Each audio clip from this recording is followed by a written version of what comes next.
I bet on myself. Yeah, I bet on myself. Yeah, I bet on myself. I don't need you, I do it myself. Yeah, I bet on myself. Yeah, I bet on myself. Yeah, I bet on myself. Yeah, I bet on myself. Okay, dream so big that they think I'm crazy. Let out the beast, no, they can't tame me. Don't play with me, better mind your business. I cannot stop now.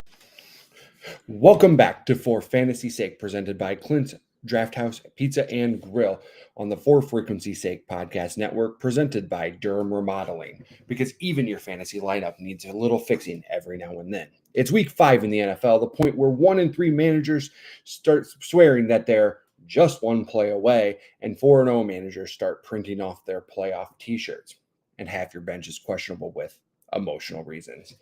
Meanwhile, the Cubs took a 9-3 beating from the Brewers yesterday, a game that was so rough it had fans checking to see if Durham Remodeling repairs bullpens.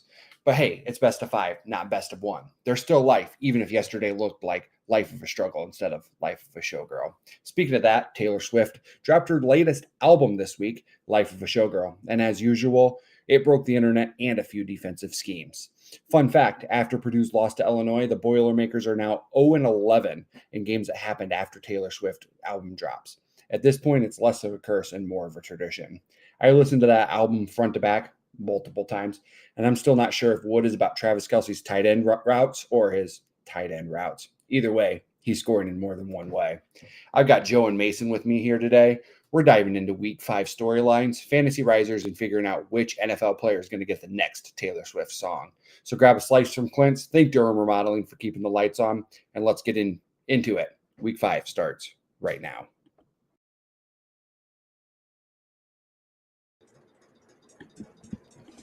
Man, I am just so funny. It'd be better if Joe was actually here instead of no showing us. But how are you doing today, Mason? I'm doing good. How are you doing? I'm doing fantastic. I've had a good time listening to Taylor Swift's new album.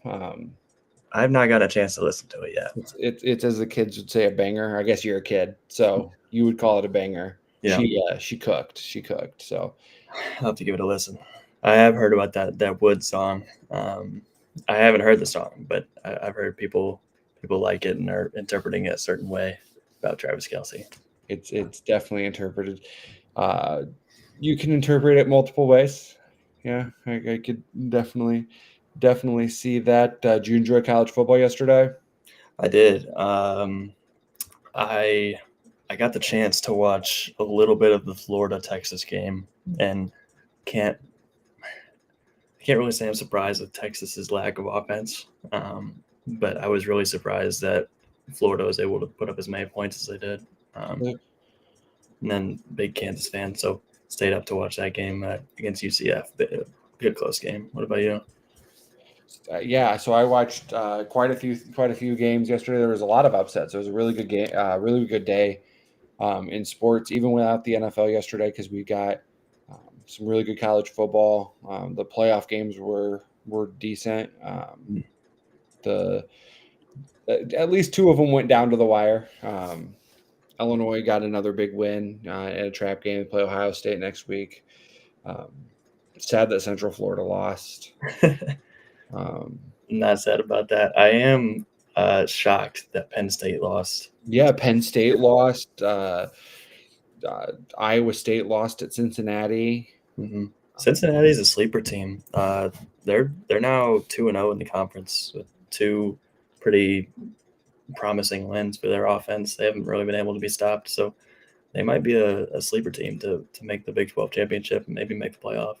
Big ups to Iowa State though, and their ability to not give up. They were down 31-7 at half, and it would ended up being 38-30. So a lot of teams, especially at the college level, tend to pack it in when they're down that low, and they made it a game. So think about the difference in quality, but UCLA was up really big for a while and then ended up only winning by 5. Did they take a safety at the end of the game? I wasn't able to watch it, so all of a sudden at 5. I just know that Nico has not been playing great this year. So when I saw that he had, I want to say he had 5 touchdowns, I was very surprised. I was kind of happy for UCLA. They were 0-4, so definitely needed a win like that. Absolutely. All right, so we'll get into it. I'll kind of talk a little bit about our Toys for Tots League. So the Week 4 high scorer was Adam Beck of the Sudlock division. I think he scored like 204 points, which might be a single week record or close to it. I don't keep like week by week records, but we'll just for the sake of I'm saying it today, highest score ever.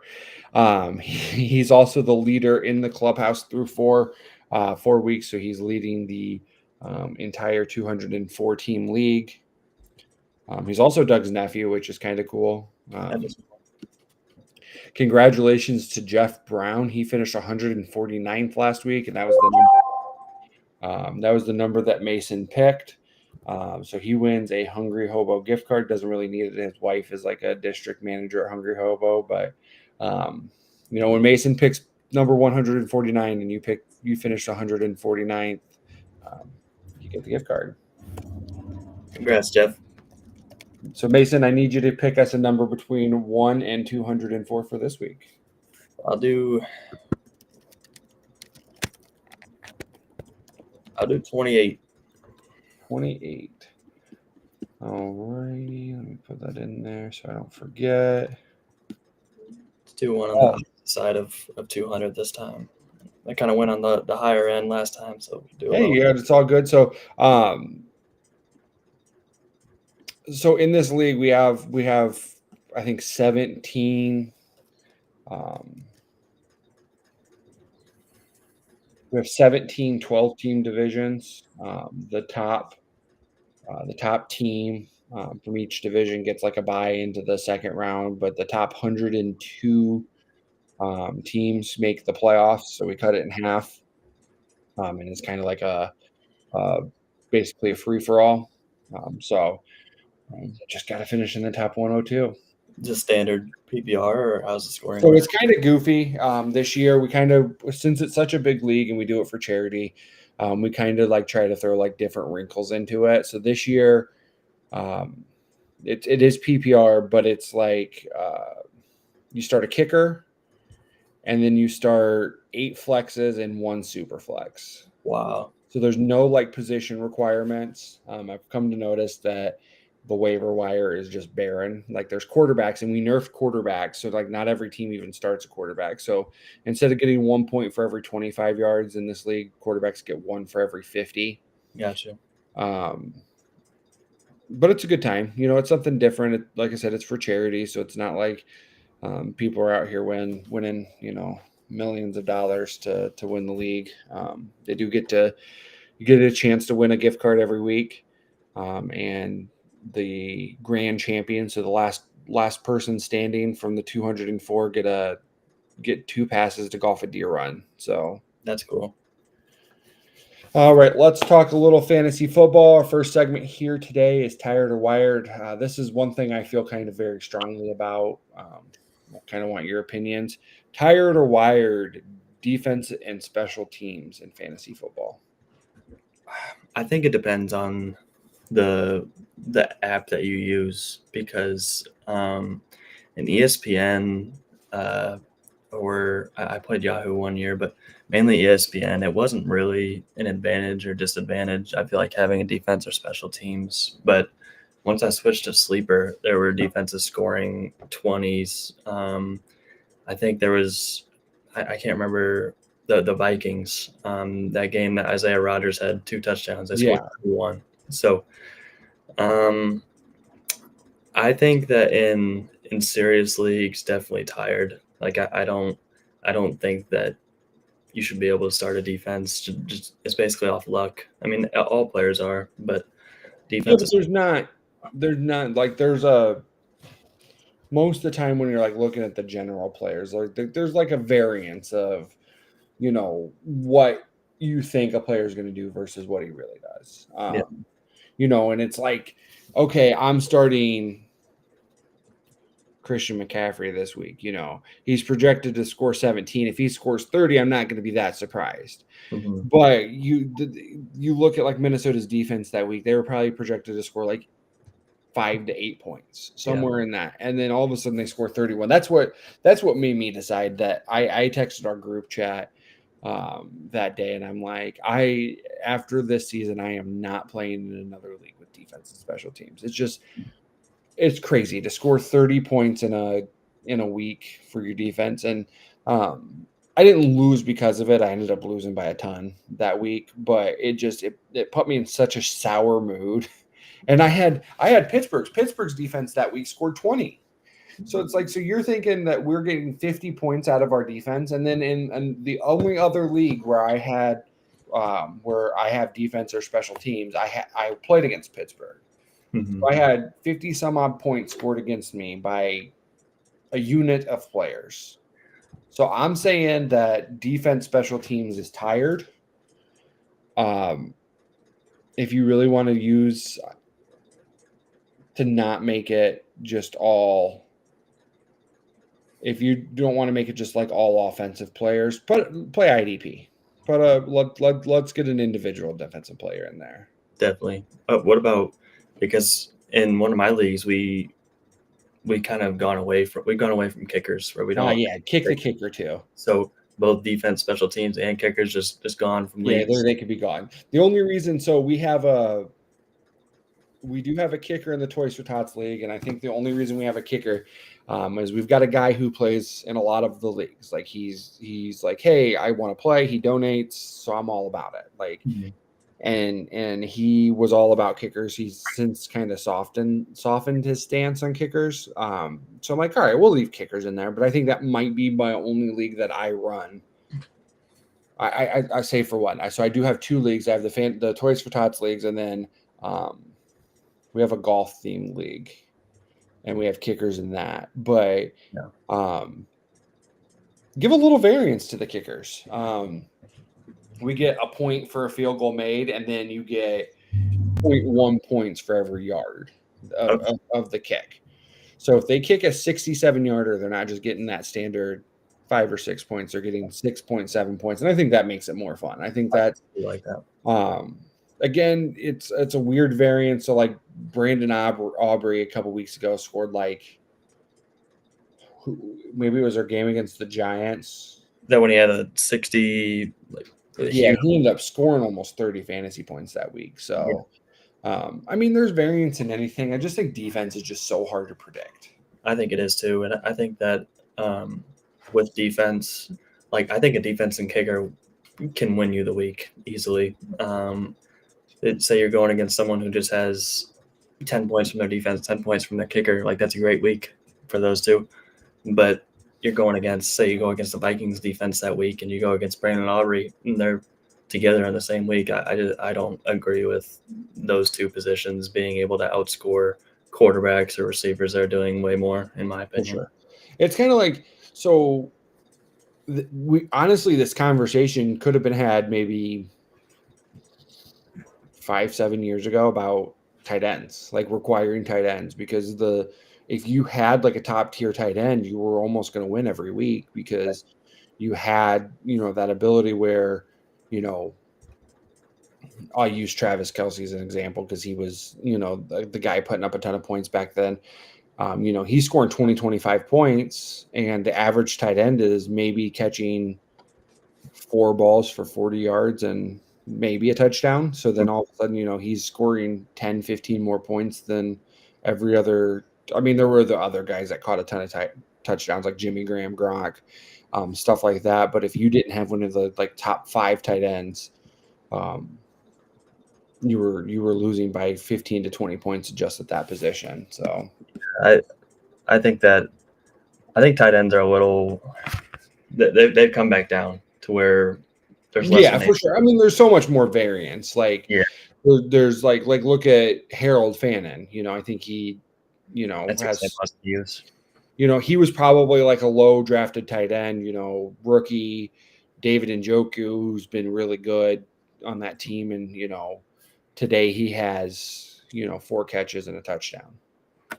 So all of a sudden that's 10 points. I think like not only are you not getting like you've got more tight ends scoring higher, but then you also have like more tight ends actually scoring. Like Yeah. so the variance isn't there as much. Yeah, it's All definitely right, so Mason seal of approval that we're getting rid of defenses and kickers. 100%. Sure. Yes. Yeah, bye. And then our other tired or wired for this week. I feel very strongly about this, and I don't know how much you know about this, but having a game against the median every Yes. week. Like, how you feel about that? Wired. I've asked my friends to do a league like that, and they don't really agree. But for me, the last 2 years that I've ran this league, I've had the highest points against, and I've been in top like 4 for points scored. And so I think it takes some luck out of fantasy. Like it actually shows your skill with your record, I feel, instead of Yeah, I agree. True indication on who the better teams are.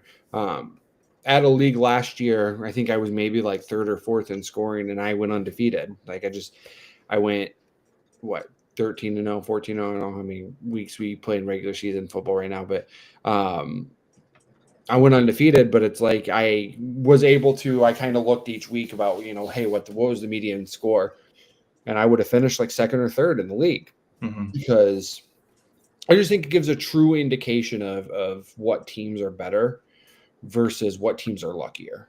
I agree. I've been wanting that for the last few years in the leagues that I've done.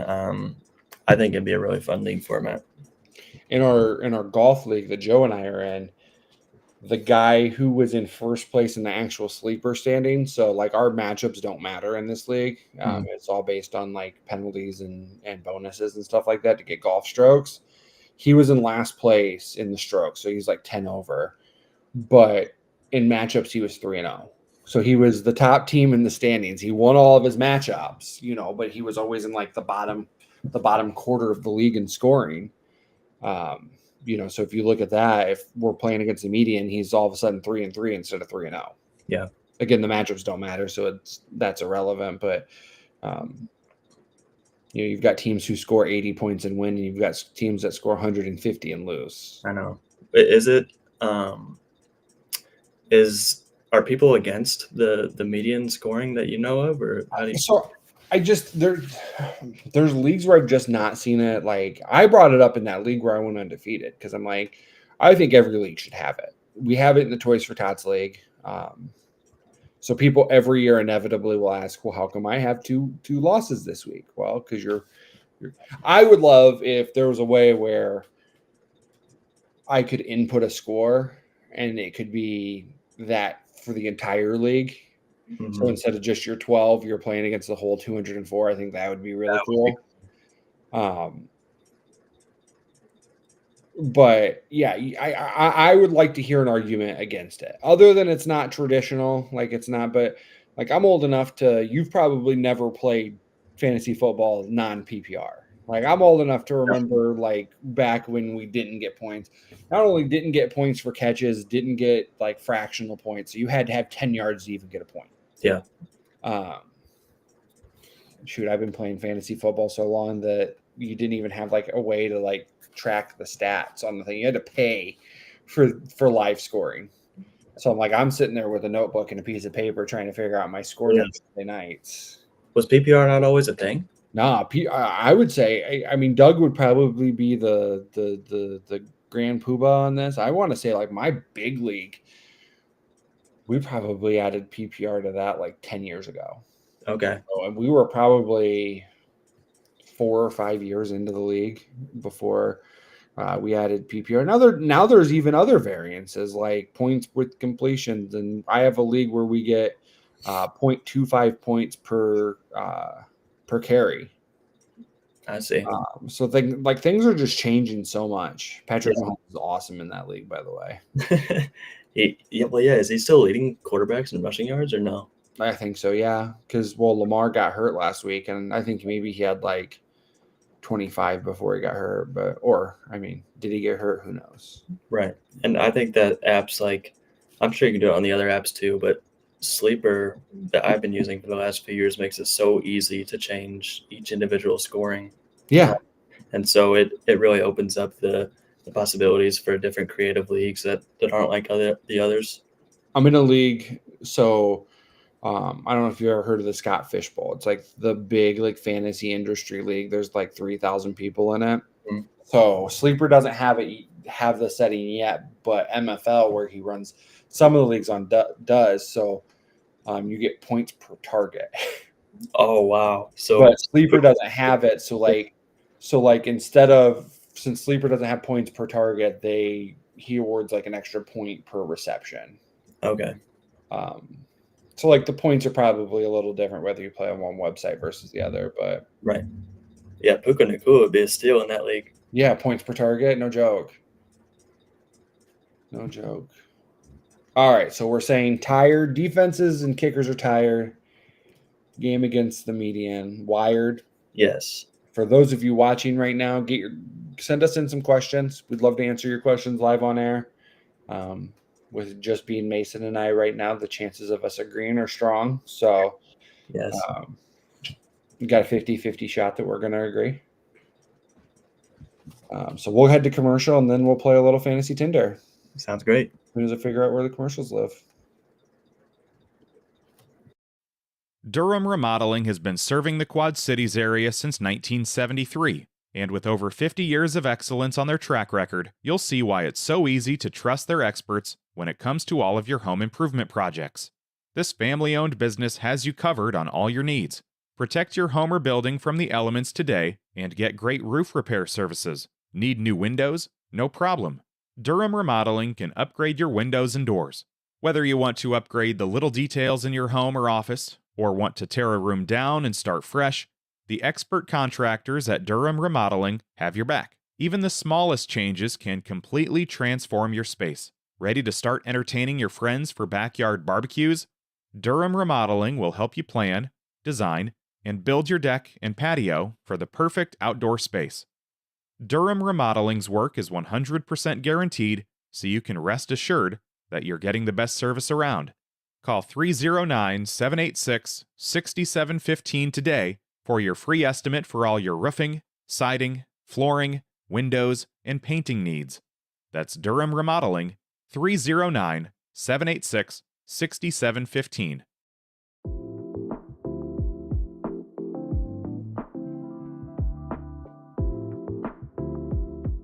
My name's Ryan Allison. I've spent over a decade immersed in the art of tattooing.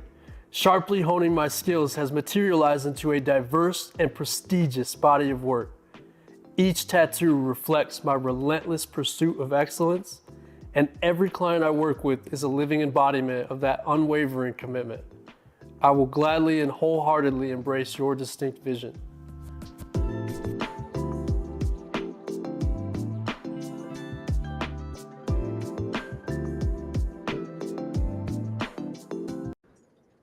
Welcome back to For Fantasy's Sake, presented by Clint's Draft House Pizza and Grill here on the For Frequency's Sake podcast network. I'm your host, DJ. Got Mason here with me today. We're looking at all things week 5. We're going to play a little fantasy football Tinder here. Now, this game is going on now. I have some opinions on it, so I wanted to make sure to add this to Fantasy Tinder and see where you were at on it. Dylan Gabriel is the next rookie breakout guy. I'm probably going to swipe left. I think that he has the potential to be, just like last week talked about Jackson Dart, but it's kind of the team that he's on. Right now he's got receivers banged up. He's throwing to Isaiah Bond, who should have been a high draft pick in the draft, but unfortunately failed to be an undrafted. But yeah, it's kind of like same with Jackson Dart. I kind of want to see it before I could swipe right. And right now, I mean, he's going against a pretty stingy Vikings defense. He has 102 yards early in the third quarter. So, I mean, he's definitely showing flashes. I personally kind of want to see Shador play. Not even like I'm a big Shador fan, but I think it'd be fun. But no, right now I'll swipe left on Gabriel. What about you? In hindsight, it looks like Shador probably should have just let the Let the Ravens draft him. I know. That's what I was thinking. He would be playing right now. Instead, Cooper Rush is going to go out there for the Ravens. He looked like not like it's easy to just come off the bench and play in an NFL game, and not that it's easy to come into an NFL game against a team who runs 13% cover zero, which is just insane. But Cooper Rush looked just terrible last week. I think he did end up throwing a touchdown like garbage time, but he did not look like he was prepared for NFL action. Well, he probably wasn't. Lamar probably gets. Yeah, that's what I was wondering. Like, what do you think? Like, obviously, they're the starters getting reps, but what do you think NFL teams really do to get there? Like, and especially in like situations where Cooper Rush is not able to like scout team quarterback Patrick Mahomes, and like, you know, because like you hear about X quarterback gets, you know, we'll talk about that later. Never mind.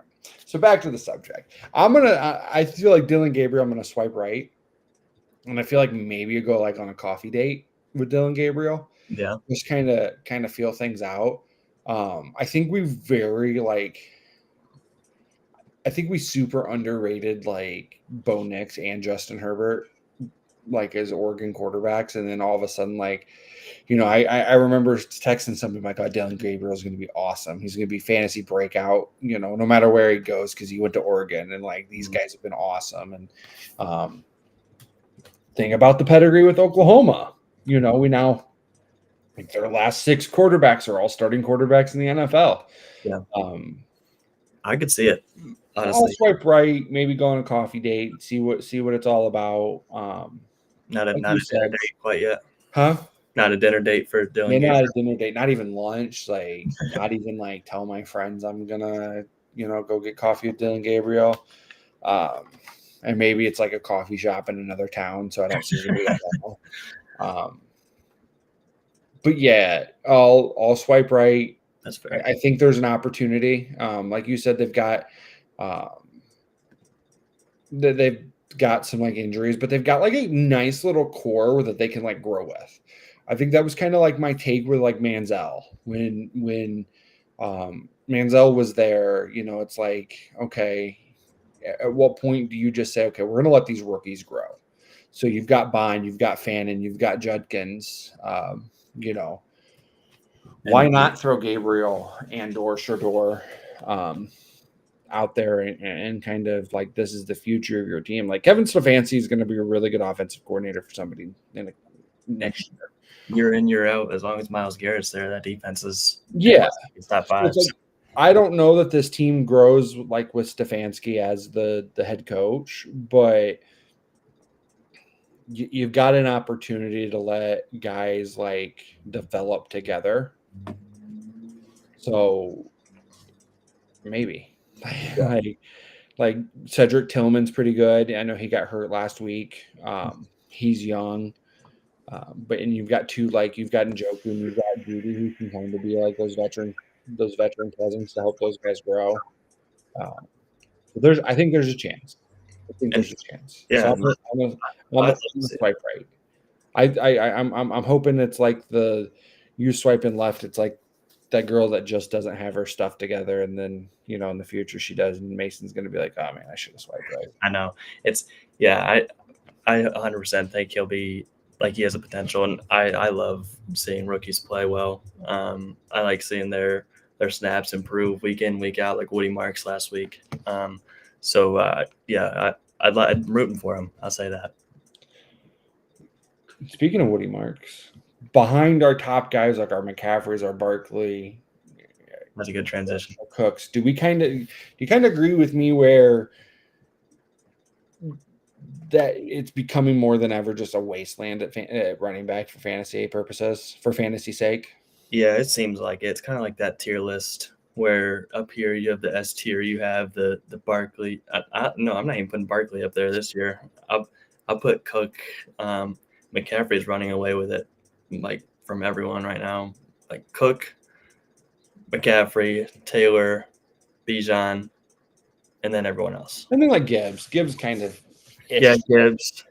It's just like I feel like I feel like the guys we like expected, like our Chase Browns, the guys we expected to like take that next step, Yeah. Isaiah Pacheco, guys we expected to, we're just going to be able to jam these guys. Kenneth Walker, we're just going to be able to jam these guys in our lineup, and all of a sudden, Zach Charbonnet is getting 60% of the carries, and No, I don't know. Cincinnati's offensive line is a sieve, and Isaiah Pacheco just sucks. And Well, that was expected.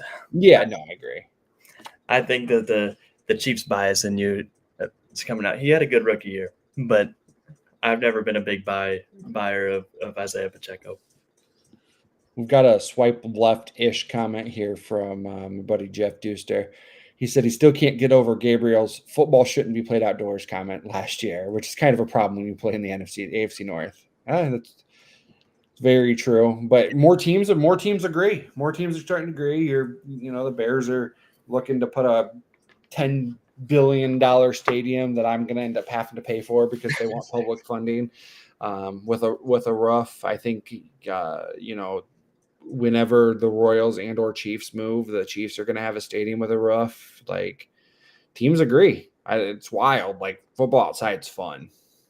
I remember being a kid and loving playing football in the snow. So and that's why I like that Buffalo with their stadiums leaving it open, other than the little awning they have over the stands. And in the ground, like, it's cool. Like, their stadium's going to be pretty cool. Never gonna see the Bills win a big game there, but maybe not as long as Mahomes is still playing. I'm just kidding. So we're both kind of swiping right on fantasy running backs wasteland. Yeah. This year, definitely. Hey, we've got somebody sideways here. Hey, we've got Tired Doug. Yes. What's up, boys? Doug, you missed a banger of an opening monologue. Mason was laughing. It was a good one. You're going to have to go back and watch it. It's my iPad. I don't know. All righty. Next one here. Swipe left, swipe right. George Pickens is an every week wide receiver one option. It's a top 12 option with CD out. I'm swiping right. I think that he's definitely got the talent to be a wide receiver one, and he's getting the target share. Last week he had a good week, so yeah, I don't see why not. The only other person to get targets really is Ferguson. So yeah, I'm aggressively swiping right on George Pickens here. He's got red flags. The red flags are there in the Tinder bio. I don't know really what people put in their Tinder bios. Astrology. Huh? Astrology, like those signs, like yeah. Like, you can definitely tell, like, his astrology sign and my Aries don't mesh. But I'm gonna give him a chance. I'm ready to be heard again. But Dak is like, can like hold the low to give an elite wide receiver a chance to be an elite fantasy. Shut up, Doug. Elite fantasy wide receiver. And without CD there, you've clearly Pickens is the next guy. I agree. And I don't think so. Swipe left. Are you a Dak hater, Doug? No. I'm not. He's a DJ disagreeer. Yeah, mostly. But I just don't think that that Pickens's production will be there. What's crazy is this would have been a perfect year for Dallas to have Brandon Cooks still there. Yeah, well, but who knew that they were going to run like some goofy run play with CD Lamb against the Bears, and then he was going to break his leg. I think that receivers should not really be involved in run plays. I think they're too small. That's fair. All right, and then last fantasy Tinder subject. Swipe left, swipe right. Tyler Warren may challenge Bowers and McBride as dynasty tight end one. I'll swipe right. I don't see why not. I think that he has been surprising since Daniel Jones has been there. I didn't think Daniel Jones would do what he's doing.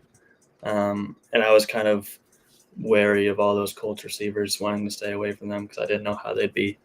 But he's been just as good as every other tight end. I think in fantasy, every other top tier tight end, and he gets the target share. So definitely, he's still young. I don't see why not. I don't think so. I think Bowers is still a step ahead of everybody else. Not only am I going to swipe right on Tyler Warren, I'm going to tell my friends I have a date with Tyler Warren. And then I'm going to check into the location of my date on Facebook. And so everybody knows that I'm going to date with Tyler Warren. Doug, you weren't here. This goes back to I'm not telling anybody I'm going on a date with Dylan Gabriel, who just threw another touchdown pass, David Njoku. But no, Warren's awesome. They find all the different ways to get him the football. He had a rushing touchdown.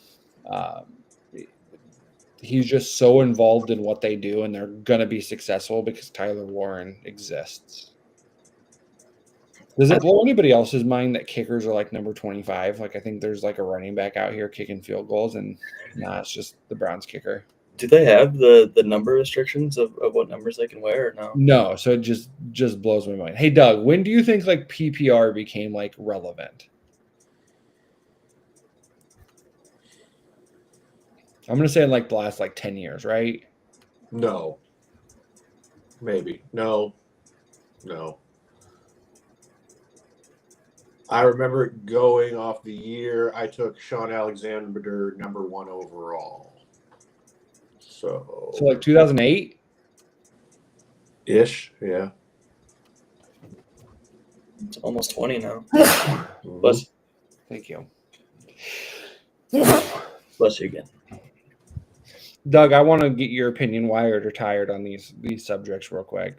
Oh, everything's tired this morning. So wired or tired defenses. IDP only. Team defenses are silly.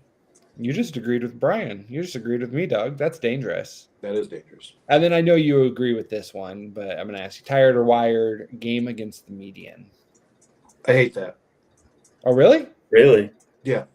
Oh, yeah, I forgot you did hate that. All right, tell the court why. Because it's stupid. I'm not playing against some arbitrary number. I'm playing against a person.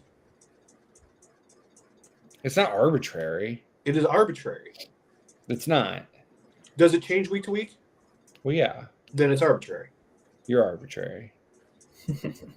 That's what we should do. Instead of wired or tired, we should pick a subject and then have like a judge and then two people argue against it. But like in this, I'm biased, so I'd take Mason's side. We'd have to have like a non-bias, like maybe even somebody who doesn't even know anything about fantasy football. You're not going to find anybody who's non-biased on this staff. Yeah, that's why we're going to have your wife come be the judge. She knows nothing about fantasy football. She would just pick against you because you're you, unless it was me against you. True. I was going to say, she's not very good about making decisions. So, all right, one of your kids. Okay, yes. All righty then. We are moving on to Flex, Marry, Kill. Doug, we're only 8 minutes behind schedule. Dude, Okay. I'm telling you, it was my fire opening monologue. I got all of the bases in. I talked about the Cubs. I talked about Taylor Swift. If I would have known Joe was going to no call, no show winkle us, I would have had an insult to him. I did post it on the Facebook page because I thought it was fire. So you have to check it out. Okay. All I know is my phone kept going off while I'm trying to sleep. And it was just like, is anybody coming? Is anybody coming? Anybody available? I'm like, All right. I just said it once. in 2 different group chats. No, the first one was wake up call. Same thing. You bums. I've been up since Harper told me it was 7:16, and at 7:17 was time for me to get out of bed. That's the beauty of having older children is they want to sleep in too. That's fair. I'm going to text the group chat with your kids and tell them to wake up.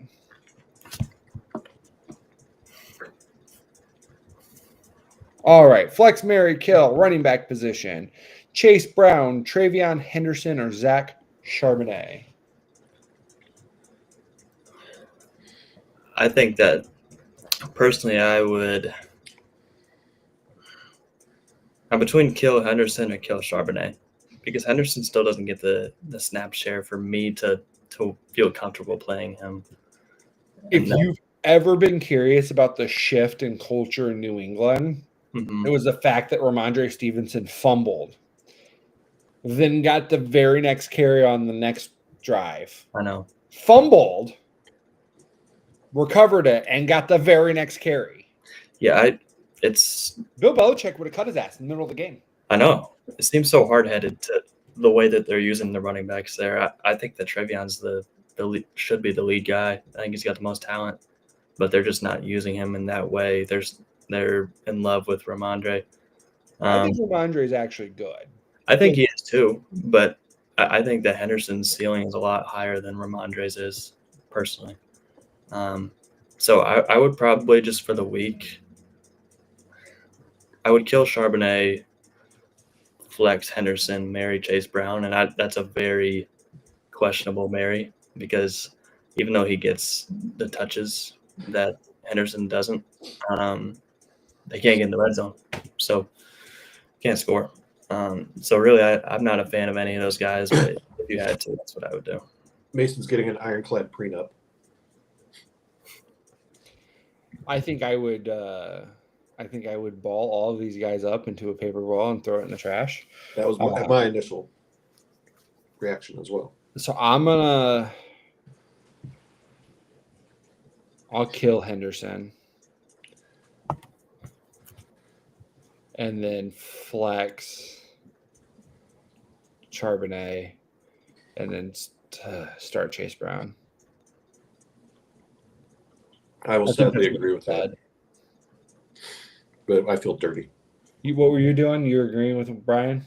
No, yes. I'm agreeing with Brian.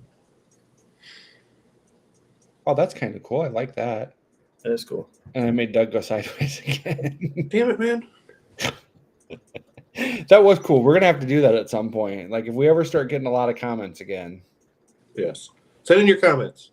Yeah, send in your comments. Somebody text Deuster. Tell him to make lots of comments. Somebody text Jordan Rangel. I'm going to text Jordan Rangel right now. Except I think he's both watching the Vikings and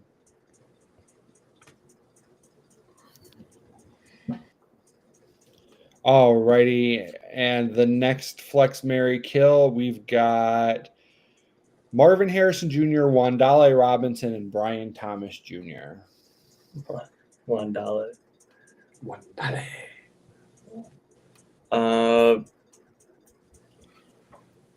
These guys I don't really like either.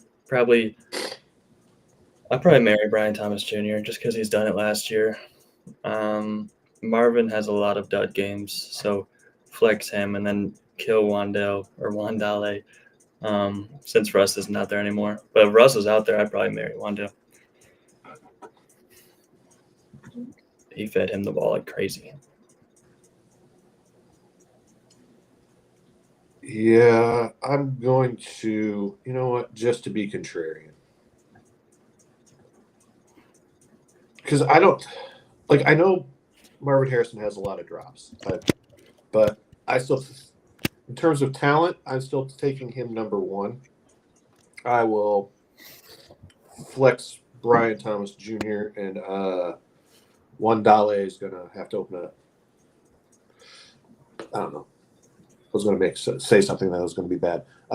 He's going to have to just be cut. Marv had a good week last week after that drop that led to an interception. I will flex Wandale, marry Marvin Harrison Jr., and kill Brian Thomas Jr. Brian Thomas Jr. just does not look interested in catching footballs inside the numbers. And that's just also just not fun to watch. And if I was a fantasy owner of Brian Thomas Jr., which I am probably somewhere, I have like 17 leagues. It just makes me uncomfortable. I'm glad I don't watch Jags games, though I will watch Jags this week. Which is why you're going against him in this. Nah, has very little to do with that. All right, and the final flex, Mary kill. Oh no, we have two more. What am I talking about? In the flex position, are we doing throwback to earlier? Woody Marks, David Montgomery, or Devonta Smith? Woody Marks, Mary.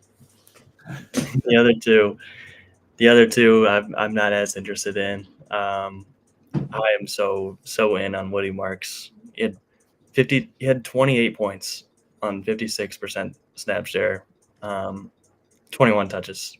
So yeah, he gets the receiving work that Nick Chubb doesn't get. He's getting the rushing work that Nick Chubb is not doing great at. He's averaging over 4 yards a carry. So marry him, and then Montgomery, flex, and Devontae Smith. You can't play him right now, especially against Denver. It's just not a good matchup. I am not as.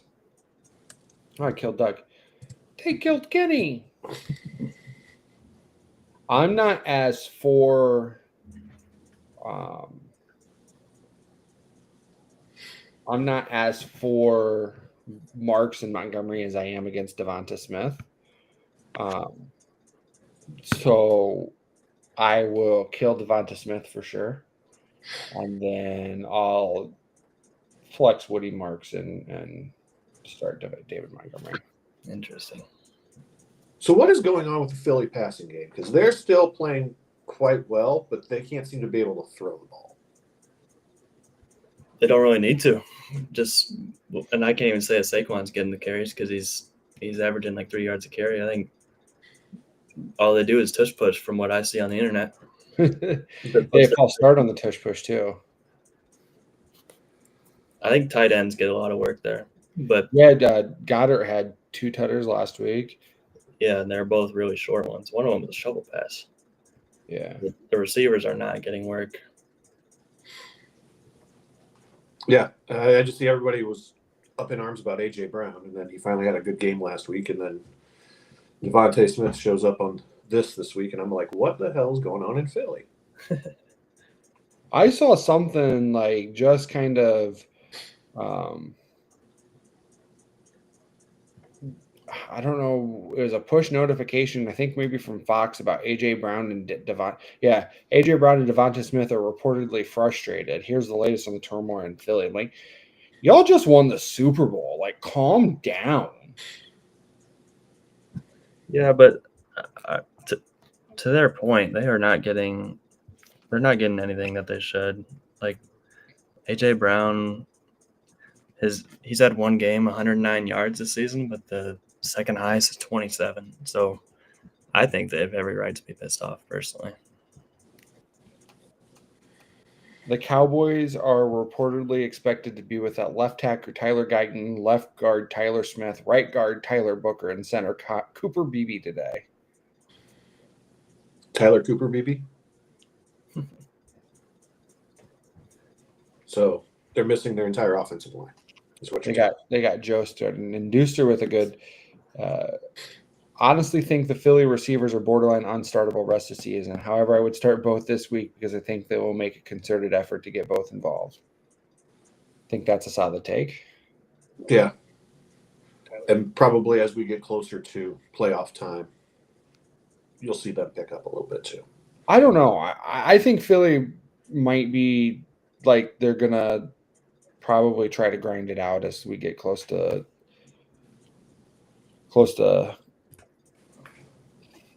the playoffs. You know what I mean? Yeah. Sorry, words. Playoffs.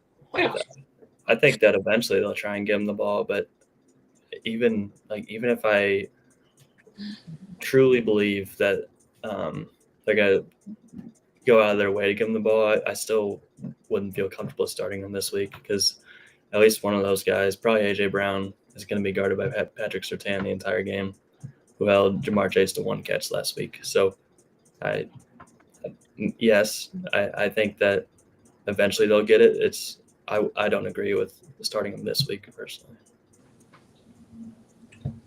Maybe that's just me though. I mean, like I kind of agree where Deuster said, they might force feed them the football. Yeah.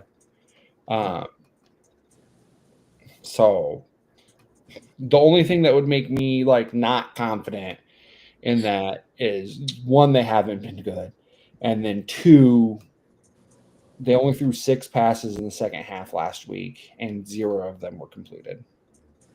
Yeah. 0 completions in the entire half was wild. So I don't even remember what 3 guys we're talking about here. Yeah, Woody, Marks, Montgomery. I guess I did answer. I'll flex Marks, Mary, Montgomery, and then kill Devonta Smith. And I really like Devonta Smith. But yeah. Doug, did you have an opinion here? No, that's why I took us off track. Oh, okay.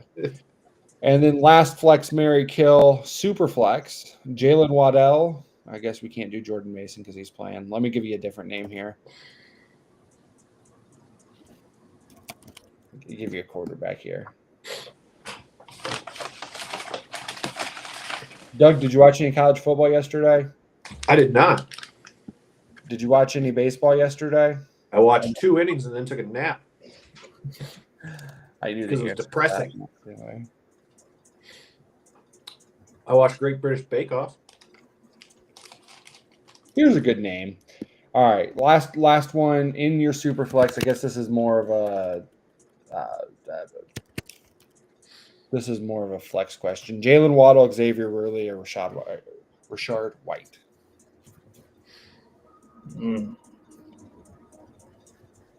Do we like Rashard White in relief duty? I'd probably kill Waddle, honestly. It's a hot take, but I don't believe in the Dolphins' offense. They haven't been great this year, even though he will be the main guy to get targets. Actually, I'll change it. I'll kill Worthy and then flex Waddle, and then I'll marry Rashad White because I think that with Bucky out, he's going to get good volume. This may be the hardest one I've ever put upon myself. It's Because I love all 3 dudes. I know. Especially this week, because I think that Waddle's just going to get peppered by Concussion Boy. And Worthy, the Chiefs used Worthy a lot last week in his first game back. And I think that Jacksonville's going to have a hard time matching up with his athleticism. Yes, I know they have Travis Hunter. But and then, Rashard White, when he was the RB1 for Tampa, he was awesome.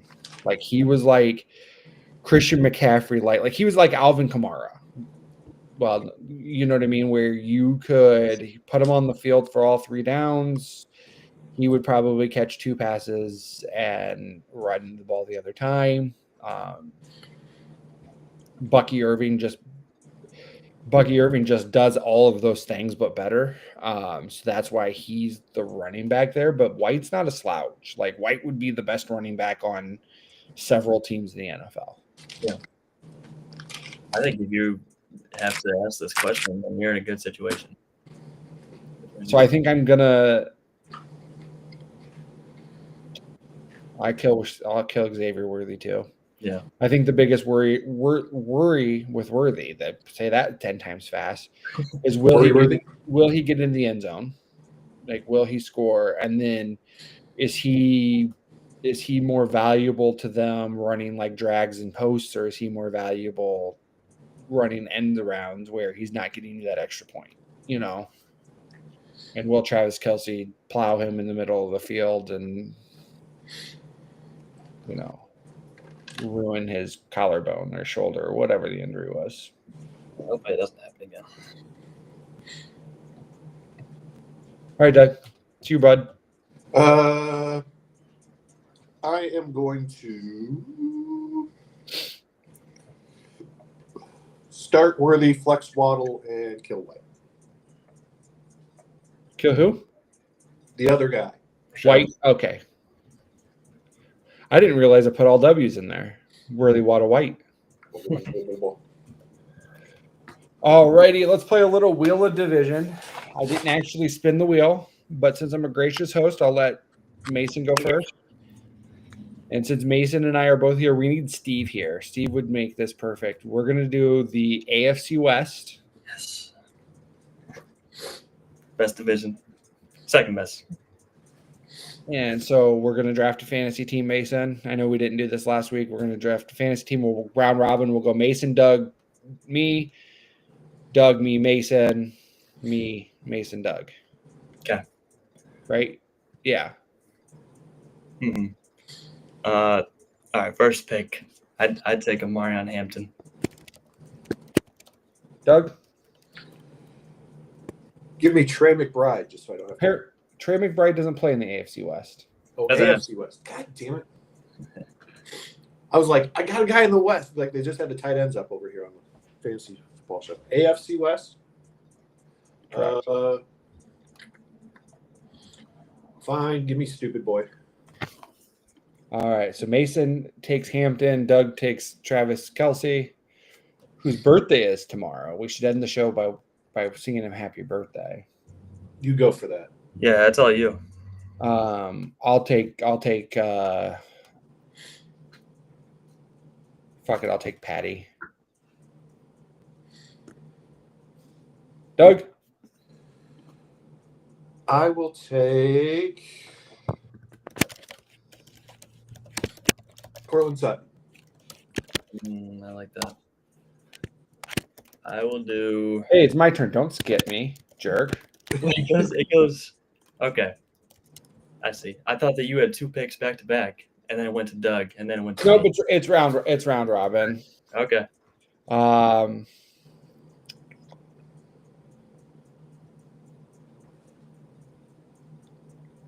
take Ashton Genty. Now it's your turn, Mason. Okay. I was waiting my cue. Don't be a jerk. I'll take. Oh geez. I'll take Quentin Johnson. That's a good pick. Doug? I will take Herbert. I guess it's technically my turn, but that's okay. I'll still take Herbert. That's fine. You can have him. Unless Mason wants him, because Mason's next pick will come before your next pick. Herbert. Doug, why did you fade to black? Because I'm on a different tab. All right. I'll take. Give me Xavier Worthy. Mason? Bo Nix. You don't want Geno? No. Geno has more interceptions than touchdowns. I'll take Brock Bowers. God damn you. Sure. Give me Kareem Hunt. I don't even know if it's my turn. So you could have Kareem Hunt. Mason's not going to fight you over him. No. I'll go.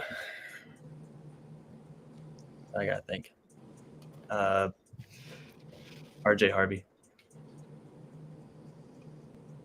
Right? Do we get 2? Do we just get 1 of each position, or You that RJ Harvey can be your flex. yeah? I'll do RJ Harvey at flex.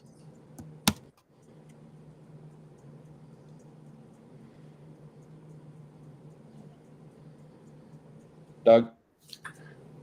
Jacoby Myers. And I'll take from my last guy, I will take, I can't think of his first name. Call me Doug. I'll take Franklin.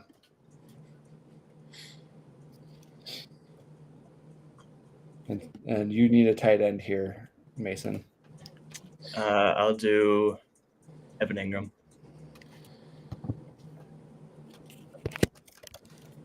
All right. So Mason's team is Nix, Hampton, Johnston, Ingram, and Harvey. Doug's team is Herbert, Hunt, Sutton, Kelce, and Myers. My team is Mahomes, Genty, Worthy, Bowers, and Franklin. And nobody took McConkey. Her first name is Troy. Just occurred to me, Troy. If I could have taken the whole Chargers offense, I would have, but I didn't want to be too boring. I had to throw some Broncos in there. All right, we are going to go to commercial. On the backside, we'll talk about some more stuff. Durham Remodeling has been serving the Quad Cities area since 1973, and with over 50 years of excellence on their track record, you'll see why it's so easy to trust their experts when it comes to all of your home improvement projects. This family-owned business has you covered on all your needs. Protect your home or building from the elements today and get great roof repair services. Need new windows? No problem.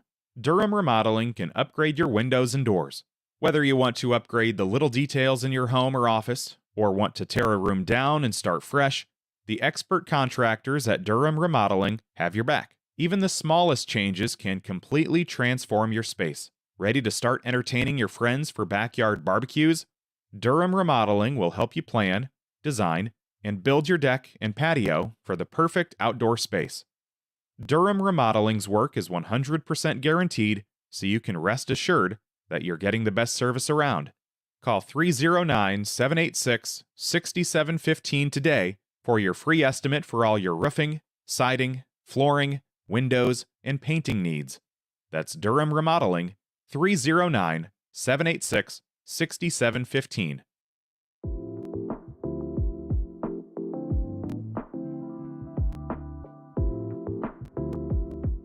My name's Ryan Allison. I've spent over a decade immersed in the art of tattooing.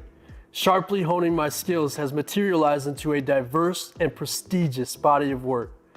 Each tattoo reflects my relentless pursuit of excellence, and every client I work with is a living embodiment of that unwavering commitment. I will gladly and wholeheartedly embrace your distinct vision.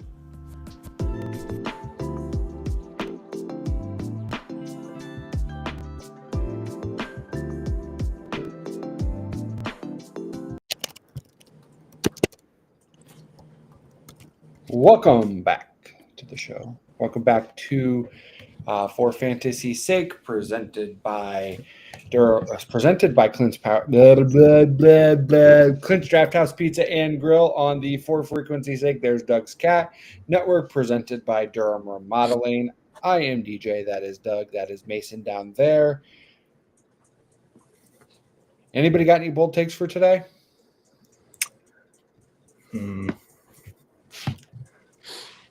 I think that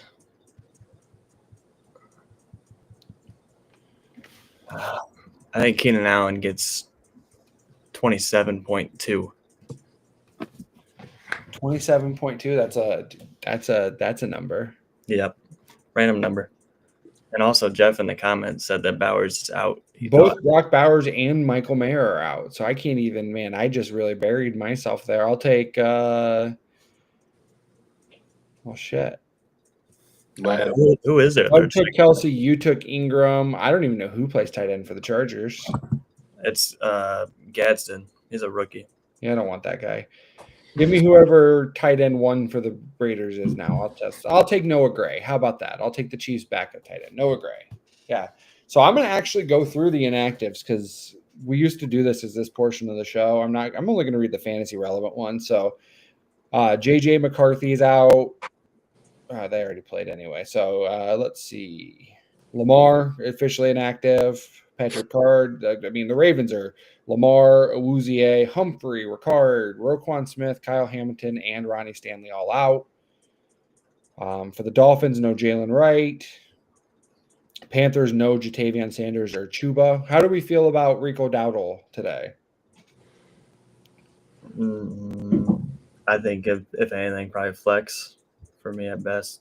I don't like the Panthers offense personally, but Chuba was producing in that offense. So who knows? Yeah, same. Alec Pierce is a healthy inactive for the Colts, which kind of a surprise. Giants, Tyrone Tracy again inactive. So Cam Scadaboo's the dude. No Turpin, no CD Lamb, obviously, for the Cowboys. This means Jaden Blue for the first time is active for the Cowboys. So may cut into Javante's carries a little bit. Mm-hmm.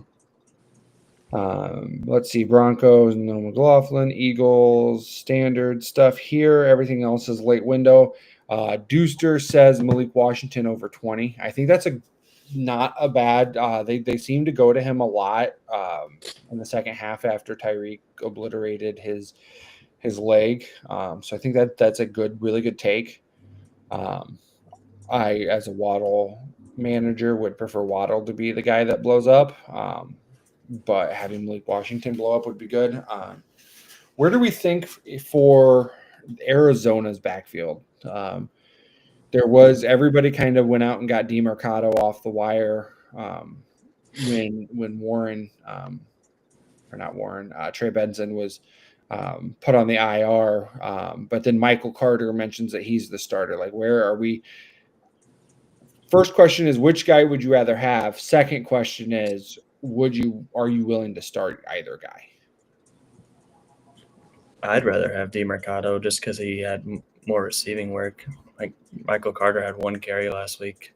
But I'm also saying that from a guy who's starting him in my chopped league because I had Trey Benson. So just hoping that he can kind of fill his shoes a little bit. I think I picked them both up in one league because I lost somebody. And I think I'm going to end up starting both of them because I had to.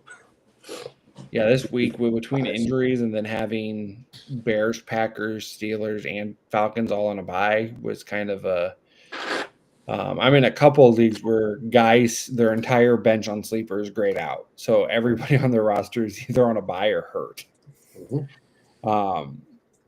I went out and picked up Carter because everybody was picking up DeMarcado.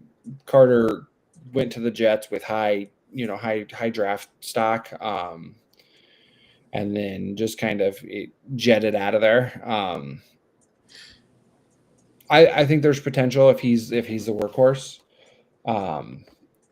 but I don't know that I'm really wanting to start either. I think they can both produce just because it's against the Titans, and the Titans are terrible. I mean, do you think if they do like the 66-33 split, where first and second down is Carter and then DeMarcado's down, and then the third, if you look at the game on Thursday night against Seattle, when they were in the 2-minute drill and they went down and scored, DeMarcado was the guy that was on the field getting even with Benson healthy. So yeah, I expect DeMarcado to get most of the touches, but who really knows? Because Gannon hasn't said who's starting. It's going to be one of those where we're all wrong and it's actually the number 3 guy. Yeah, he'll be the practice squad guy, right? It's Kyler. Kyler's going to end up rushing for like a league record 200 yards. I wouldn't put it past him. Whatever the single game record for quarterback rushing is, we need our stat guy on that. Who's that? We don't. It's me, actually. I'm the one that deep dive stats, and I don't. NFL record. Kaepernick. Google that for you. You already found it? Yeah. Kaepernick had 181 rushing yards in a playoff game. Look at that. Oh, that doesn't count. Only regular season stats count. Remember? I'm just kidding. Well, Fields would be second with 178 if that was the case, which is also not surprising. My bold take for the weekend.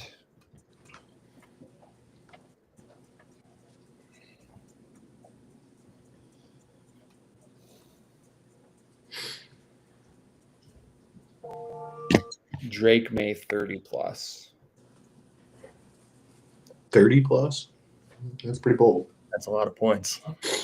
Yeah, when you think there's only been I think I looked it up the other day. I think there's been 16 30+ point games in PPR this year, one of which is by the Dolphins defense. Not the Dolphins defense, sorry, the Vikings defense. So Dolphins and Vikings are very different things. I could see that game being a good game. Yeah, I think it could end up being one of those games where it's on the red zone channel constantly, where just somebody's in the red zone. I don't think the Bills defense is very good. And I think Drake May's got some potential to put up some points. Yeah. I think Scatterboo could – or never mind, I'll wait. Oh, go ahead. Well, that's going to spoil my prediction for the last segment. I just predicted Drake May is going to score 30, Yeah. so I can't imagine I'm going to have a quarterback one over him. I was gonna say, I could see Scatterboo being the RB1 going against New Orleans. New Orleans played very well against the Bills. My niece's boyfriend is a Saints fan, and he said that was like one of the most miserable games he's watched because he went into the game expecting they were going to lose by like 70. Oh yeah. And it was going to be like Dolphins Broncos, and all of a sudden it's like a game. I hate that game so much. Give me Justin Fields as QB1 this week. And Doug is sideways again. Trying to look up a really give me 1 second, you guys. Vamp for a little. Doug, talk about something. Talk about something, he says. Like, I'm the guy who can vamp. That is not my. That's what you and Joe are for, is to just babble on incoherently for hours. Well, Joe no-showed this week. I know. Well, I'm assuming then the Florida State lost? Yeah. I Well, assume yeah. they were See, down by like every time that both UT and Florida State lose, he doesn't show up because he's miserable. Oh, they lost 28-22. So they were down 28-3 after 3. And then UT lost on a By late 2. score at home for homecoming against Quincy. Yeah, they lost by 2. Joe texted me. I was already asleep on Friday night. It was pre-10 o'clock, so it's not like it was super late. I'm just old. But Joe texted me a stat that UT has lost 5 of their last 15 games by 3 or less points. They're gonna they got a good get right game this weekend against Rock Island. So Yes. Yeah. How did Rocky do this week? all right, here's a good prop bet. So this guy's not been very good against a team with a defense that's not been very good. CJ Stroud over under 28.5 passing yards. 28.5. Yep. 208.5, sorry. What? Okay. What's the number? 208.5. Okay. I thought you said 128, and I was like, over. Maybe. But 208? 208, I'm going to go under. Under? I'd go over. Here's a good stat is that CJ Stroud has only hit 208 one time this season. Well, it's because their offensive line doesn't give him any time. Did you see the play last week where the offensive linemen blocked each other and then because Jeffrey Simmons just got there untouched in like split second? That's what I need if Joe shows up for his own show this week. I'm going to need him to rank like the bottom 5 defensive line because I want to know where the Cowboys with 4 replacement linemen rank with like Cincinnati and Houston, basically. Because then they traded Cam Robinson too. Like their offensive line was already bad, and then they traded a left tackle. Mm-hmm. Unreal. I have a couple of props that I had. There was J.K. Dobbins 51.5 rushing yards over under, and I think he set that number in every game this year. So even though the Eagles defense is known for being really good, I'd go over for that if I was making a parlay. And then Scatterboo over under half a rushing touchdown and James Cook over under half a rushing touchdown. I'd take both of those. So Cook and who's first? Scatterboo? Yeah. Cook and Scatterboo both anytime touchdown? Yeah. Doug, you got a guy? Give us a guy that's going to score this weekend. Doug's on a different tab. Yep. Jahmyr Gibbs. Yeah. All right. I'm gonna put together an anytime touchdown parlay. So I'm gonna use James Cook, Jahmyr Gibbs. I'll throw Scatterboo in there. And then give me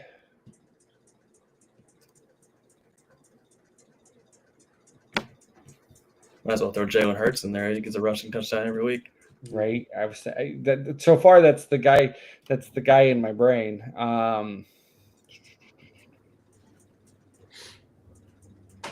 Oh, there's plenty of room in there for a whole dude.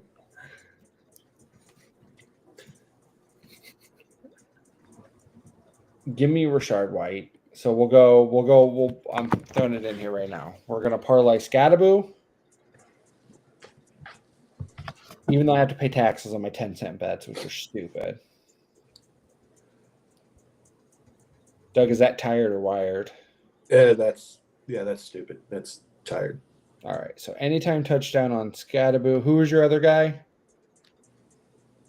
Cook. King Scattaboo. His name is just fun. It is. Also easy to misspell, as I remember last week. Misspelled it with. All right, I'm kicking you off the show. Like, who did you Rocky say? education. Jameer Gibbs? I said Jameer Gibbs. And then I taken Rashad White. That's going to be the one that doesn't hit is Rashad White. So Yeah, it's always your fault. it's my money. And I need it now. I think that Mason's probably too young to get that joke. Probably.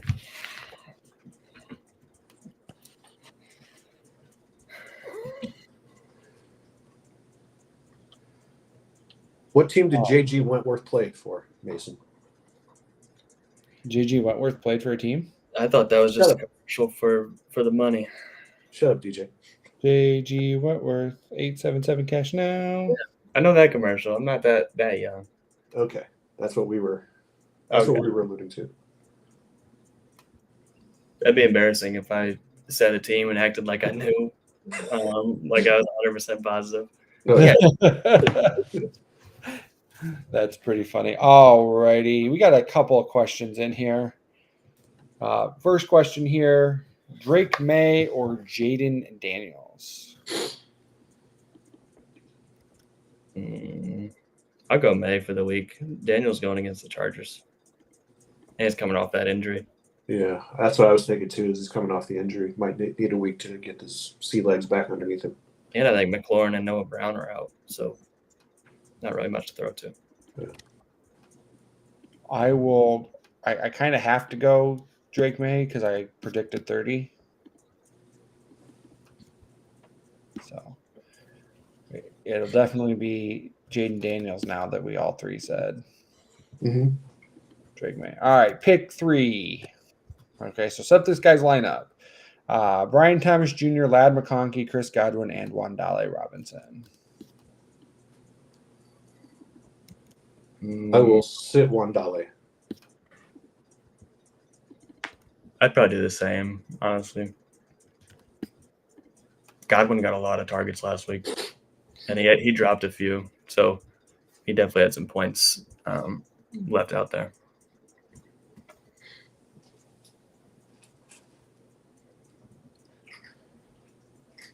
I'll sit Lad.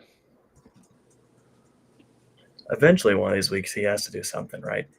Not this one. His mom's bet all the overs this week, so.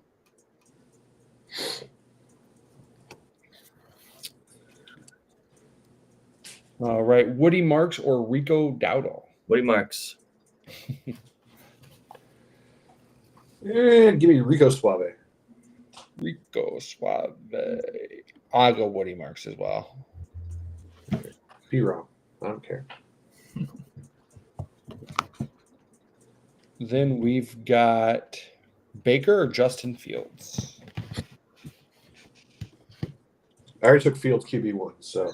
Yeah, I'll go Justin Fields. Seahawks defense is pretty good. Baker's a dog, though. He is. Like, that's where I like to have a really hard time picking against Baker Mayfield. I'll tell you what, who I wish I would have known was going to be awesome was Matthew Stafford. Especially now that my other option was Dak, and Dak's going to be missing 4/5 of his offensive line, or how intellectuals would say 80%. Math is hard. What's Stafford ranked? What was he ranked coming into the week? Oh, he's QB1. Wow. Coming You're into talking about for the year? yeah. But Coming into the week, I'm not sure what he was. On Fantasy Pros, they had him ranked 14th this week. That's crazy. And I also was not very high on him. And it's a super flex where my other quarterbacks are Mahomes and Dak. So it's like, well, I'm definitely gonna, against a tough San Francisco defense, Yeah. who on a Thursday night, turns out Stafford was awesome. Well, he's been all year. He has. And Puka's probably gonna break the record for receiving yards And receptions. I think he's on pace to shatter the receptions record. Receiving yards, he's like right up there on pace with the I highest. think he's on pace for 1,999. Yeah. Which would mean that Matthew Stafford was quarterback for the top 3 receiving seasons of all time. That'd be awesome. Now you just need somebody to threaten Randy Moss's 24 tutters. Alrighty, more quarterbacks. Bo Nix, Sam Darnold, or Bryce Young?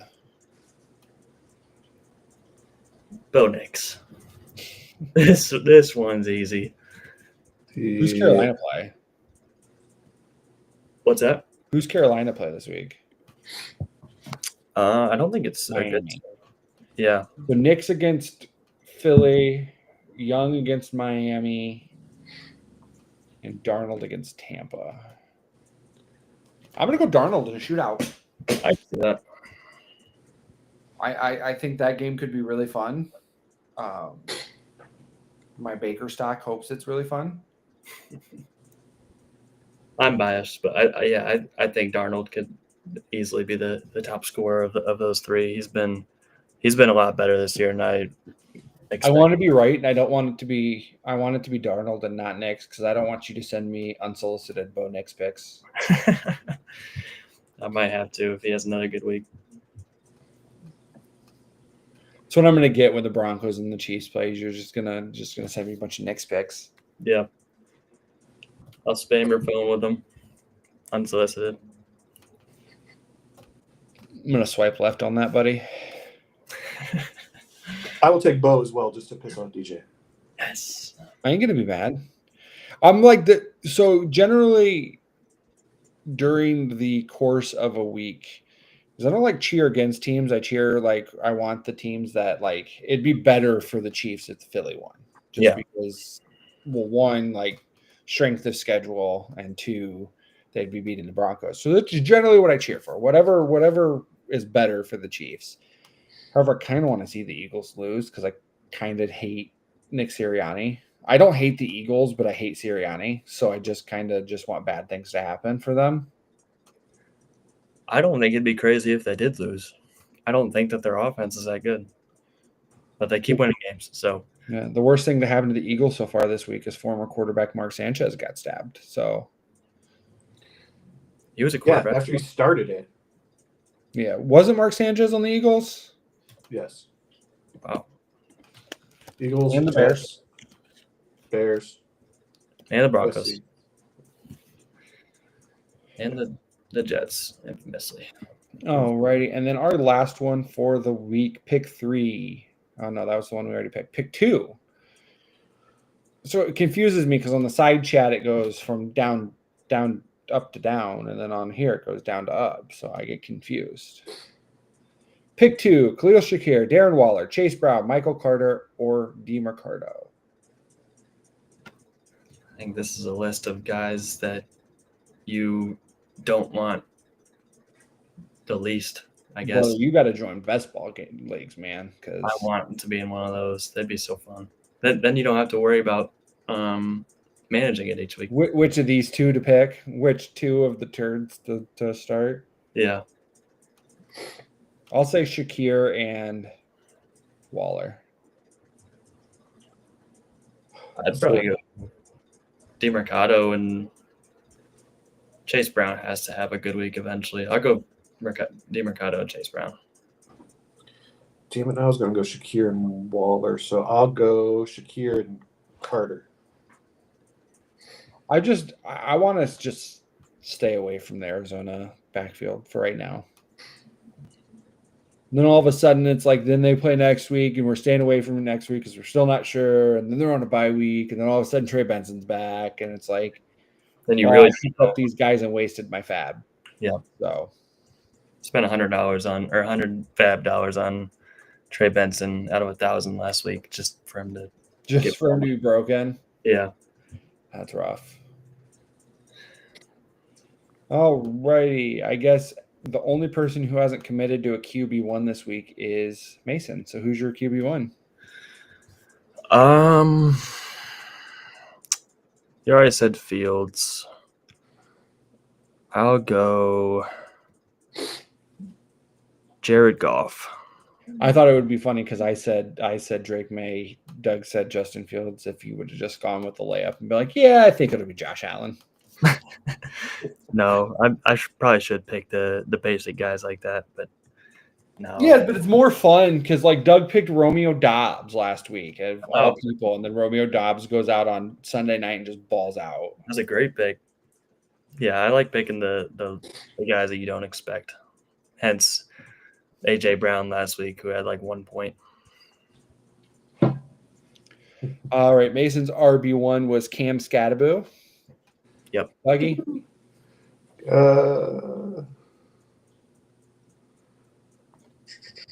Since he's terrible, go ahead and just give me Gibbs for RB1. Doug's like, I just want whoever plays running back for the Commanders. Give me Amarian Hampton. Wide receiver numero uno.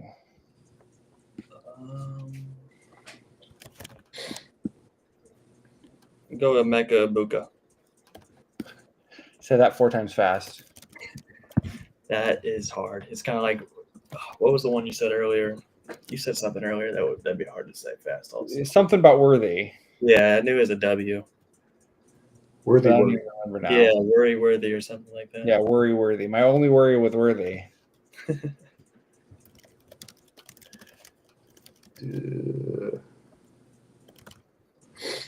I will go unless Doug wants to pick.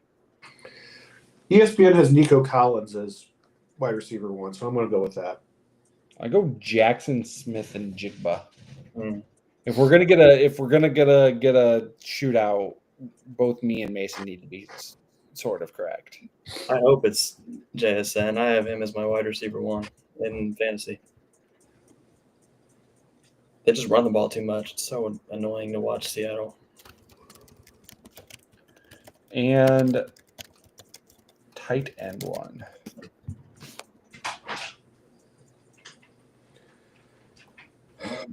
I said Warren last week, so I won't go him again.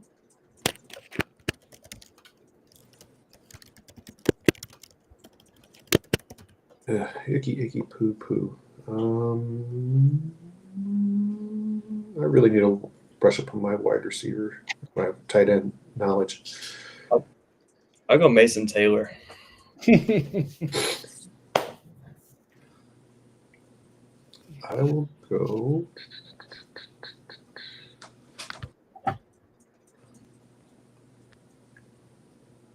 Hang on, I'm looking. I got a guy.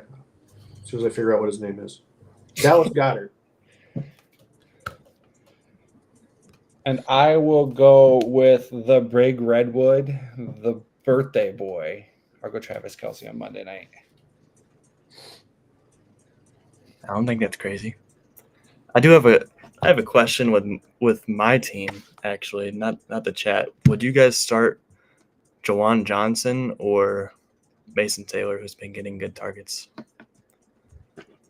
I think Jawan Johnson. I think that his tight end, like his touchdown potential, TD, not TE. His touchdown. My brain just glitched on me there. And you just His thought of his ass? touchdown potential is higher. He just had a bad week last week, so I was a little worried about him.